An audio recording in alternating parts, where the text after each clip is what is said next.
മലപ്പുറം തിരൂരങ്ങാടിയിൽ നിന്നും സമാനമായ വാർത്തകളാണ് വരുന്നത്. MDMA-യുമായി യുവാക്കളാണ് പിടിയിലായിട്ടുള്ളത്. പന്താരങ്ങാടി പാറപ്പുറം സ്വദേശികളായ അഫ്സൽ, സൈഫുദ്ദീൻ എന്നിവരാണ് പിടിയിലായത്. ഇവരിൽ നിന്ന് 1 ഗ്രാമിലധികം MDMA പിടികൂടി. രാസലഹരി അളക്കാൻ ഉപയോഗിക്കുന്ന ത്രാസും പോലീസ് പിടികൂടിയിരിക്കുന്നു.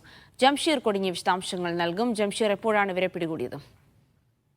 പോലീസിന് ലഭിച്ച രഹസ്യവിവരത്തിന്റെ അടിസ്ഥാനത്തിൽ ഇന്നലെ രാത്രി നടത്തിയ പരിശോധനയിലാണ് തിരൂരങ്ങാടിക്കടുത്ത് അമ്പലപ്പടി എന്ന പ്രദേശത്ത് കാറിൽ നിന്ന് MDMA-യുമായി യുവാക്കൾ പിടിയിലായത്. ഇവർ MDMA വിൽപ്പനയ്ക്ക് കൊണ്ടുവന്നതാണെന്നാണ് പോലീസ് പറയുന്നത്.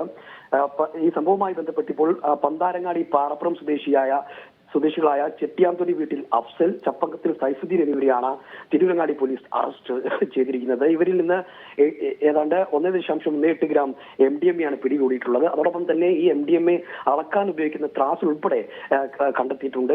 ചെറിയ പാക്കറ്റുകളിലാക്കി വിൽപ്പന നടത്താനുള്ള രീതിയിലാണ് ഈ MDMA കണ്ടെത്തിയിട്ടുള്ളത്. പ്രതികളെ പോലീസ് അറസ്റ്റ് ചെയ്തിട്ടുണ്ട്. ശരി, ജംഷീർ കൊടിഞ്ഞിയാണ് വിവരങ്ങൾ നൽകിയത്.